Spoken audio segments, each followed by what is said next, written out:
क्या भाजपा में वरिष्ठ नेताओं को हाशिए पर धकेला जा रहा है? क्या नई प्रदेश अध्यक्ष ने अनुभवी नेताओं की अनदेखी की है?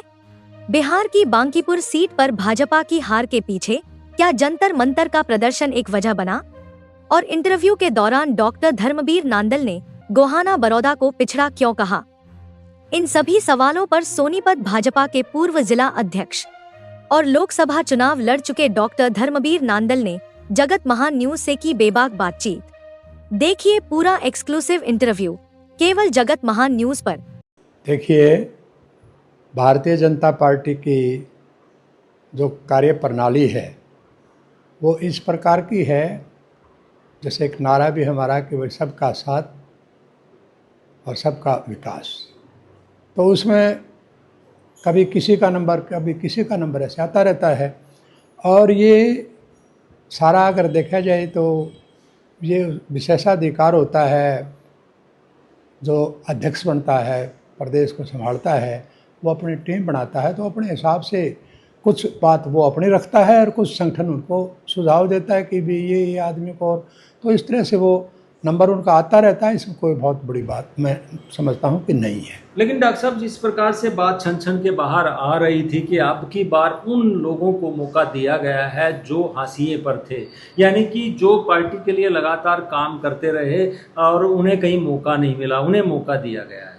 लेकिन जिस तरह से आप यहाँ इस क्षेत्र में सबसे पुराने भाजपा के नेता कहें, कार्यकर्ता कह रहे हैं, तो हम देख रहे थे कि कहीं प्रदेश कार्यकारिणी में आपको जरूर जगह मिलेगी। देखिए, संगठन ने मुझे बहुत कुछ दिया है, मुझे कोई गिला नहीं है। मैं 2 बार जिले का अध्यक्ष रह चुका हूँ, 2 बार प्रदेश का चिकित्सा प्रकोष्ठ का संयोजक भी रह चुका हूँ। पार्टी ने मुझे लोकसभा का टिकट दिया, लोकसभा का चुनाव भी मैं लड़ चुका हूँ। और जैसे जैसे भी हमारा चौधरी बंसीलाल के साथ जब हमारा समझौता था तो उसमें मैं बिजली बोर्ड का मेंबर भारतीय जनता पार्टी की तरफ से मुझे मनोनीत किया गया और मैं रहा, मैंने काम किया। अब उसके बाद माननीय हमारे मुख्यमंत्री मनोहर लाल जी आए और उन्होंने एक नया प्रकोष्ठ बनाया था, किसान कल्याण प्राधिकरण। उसमें भी जिसके चेयरमैन स्वयं मुख्यमंत्री जी थे और मैं एक उनका सदस्य था, उनके साथ काम करने का मुझे मौका मिला। इसलिए लगभग मैं समझता हूँ कि कोई ऐसा क्षेत्र नहीं है। मैं जींद जिले का प्रभारी भी बहुत साल पहले रह चुका हूँ। मैं सभी तकरीबन संगठन के सारे काम पर मैं रह चुका हूँ, इसलिए मुझे इसमें कोई गिला नहीं। हाँ, इतना ज़रूर है कि बहुत सारे ऐसे बिल्कुल जो नया आदमी होता है उसको कई चीज़ों का पता नहीं होता, तो उनके साथ कहीं ना कहीं कोई इस किस्म का तालमेल वो रहना चाहिए ताकि संगठन का भी नुकसान ना हो और वो हो। नहीं तो हम नंबर की दृष्टि से क्वांटिटी में तो हमारा संगठन बहुत बड़ा हो जाएगा, अगर क्वालिटी गिर गई तो फिर वो मज़ा नहीं रहता। इसलिए क्वांटिटी बढ़ने के साथ साथ क्वालिटी भी हमारी रहनी चाहिए संगठन में। इस बात का मैं समझता हूँ कि मेरे संगठन के आदमी वो ध्यान देंगे, इस बात पर रखेंगे। डॉक्टर साहब, क्या है कि जो व्यक्ति काम करता है, जिसका बहुत पुराना अनुभव रहा होता है, और अगर उनके साथी कुछ बड़े पदों पर चले जाते हैं, मानता हूं कि वो व्यक्ति जो है उन तक के पहुंचने का प्रयास नहीं करता, उसका स्वाभिमान है। लेकिन जिस प्रकार से जैसे आपके बारे में हमने जो अध्ययन किया है उससे ये है कि आज जो पूर्व में मुख्यमंत्री रहे मनोहर लाल खट्टर जी, वो भी बहुत ही आप से लगाव करते थे और शायद गोहाना में एक आपका ही निवास स्थान था जहाँ पर वो आते थे, मिलते थे। और आज वो जो है केंद्र में बहुत बड़े मंत्री हैं, बहुत बड़ा मंत्रालय उनके पास है। कभी दुख नहीं होता कि भी उनसे मुलाकात नहीं हो पा रही है, दूरी बन गई है? कभी ऐसा लगता है? ऐसा है, ये ऐसा विचार तो मन में कभी नहीं आया।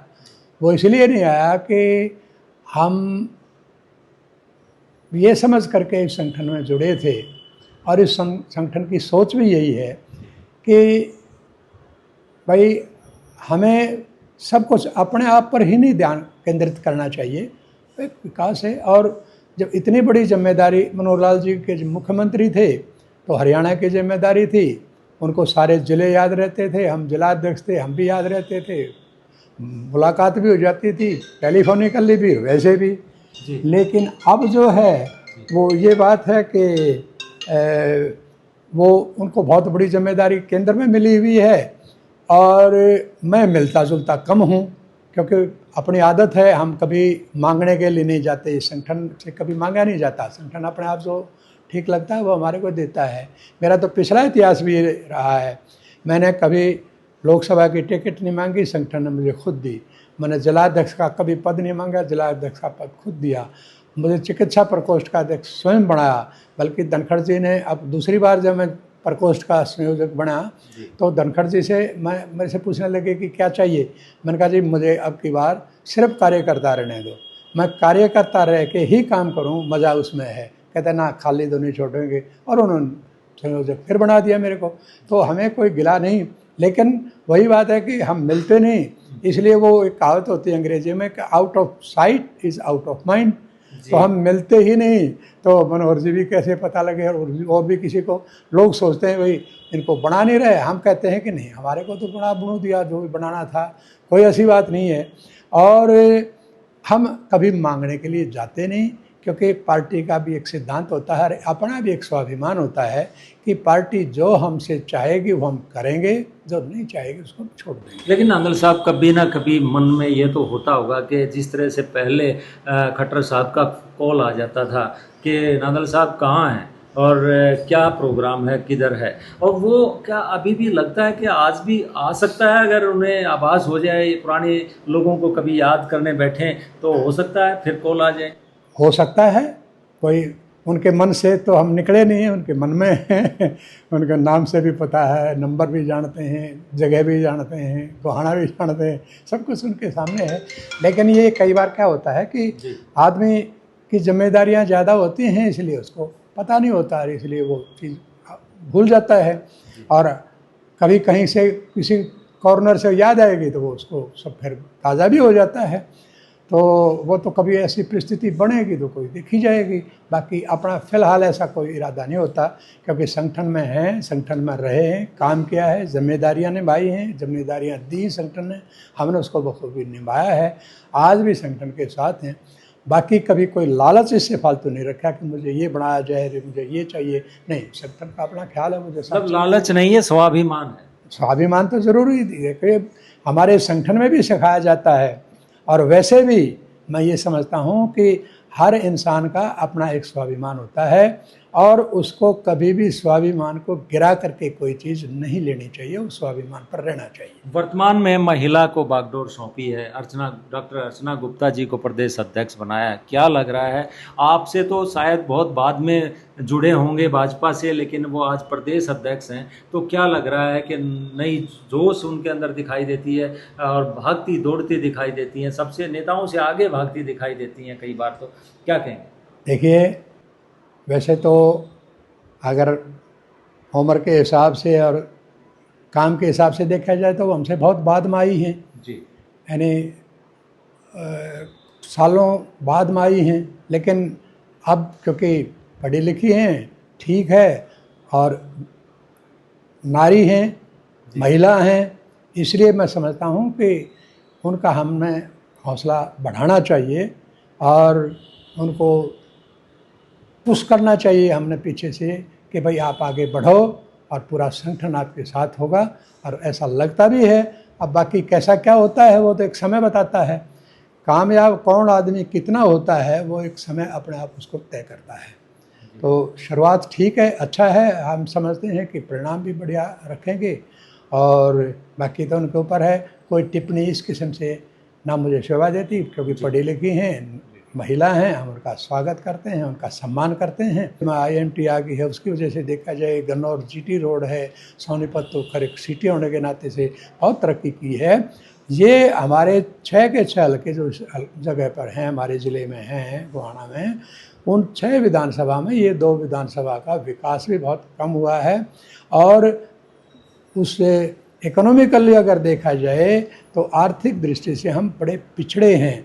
यहाँ कोई बहुत बड़ी एजुकेशन इंस्टीट्यूशन अभी तक नहीं बनी है, कोई ऐसा कोर्स नया नहीं आया है, कोई बड़ा कारखाना नहीं तो बना 12 है। साल सरकार होने के बाद भी अगर ऐसी स्थिति है तो फिर आप बीजेपी से नेता हैं, क्या कहेंगे, कहाँ कमी है? देखिए, मैं ये तो अब नहीं कह सकता जो सवाल आप मेरे मुंह में डाल रहे हैं वो उसका, लेकिन ये है कि भाई होगा और होना चाहिए और परसुएट करना चाहिए। हम सब इसी में लगे हुए हैं कि भाई इसमें विकास हमारे इलाके का हो, और जब सारे हलकों में विकास हो तो यहाँ भी विकास हो। जी। लेकिन आजकल आज की जो स्थिति है, नितिन नवीन जी की जो सीट है वहाँ पर बीजेपी 14,000 वोटों से भी ज़्यादा वोट से पिछड़ रही है। एमपी में जो है कांग्रेस जीत चुकी है, गुजरात में एक सीट पर भाजपा ने जीत दर्ज की है। तो ये नितिन नवीन जी की जो सीट थी वो 6 बार लगातार वहाँ से विधायक रहे हैं, सेफ सीट मानी जाती थी, वहाँ हार रही है। तो क्या प्रभाव पड़ा है ये आंदोलन का, या किस तरह, क्या मानते हैं? देखिए, सीनियर नेता होने के नाते ऐसा है कि इस किस्म के जो छोटे मोटे आंदोलन आते हैं, निश्चित रूप से कहीं ना कहीं लोगों में एक भ्रम की स्थिति भी पैदा होती है। लगता है कि भाई सरकार बैकफुट पर है, लगता है कि भाई सरकार कमज़ोर पड़ गई है, लगता है भाई अपोजिशन बड़ी आगे निकल गई है, बड़ी मजबूत हो गई है, ऐसा दिखाई देता है।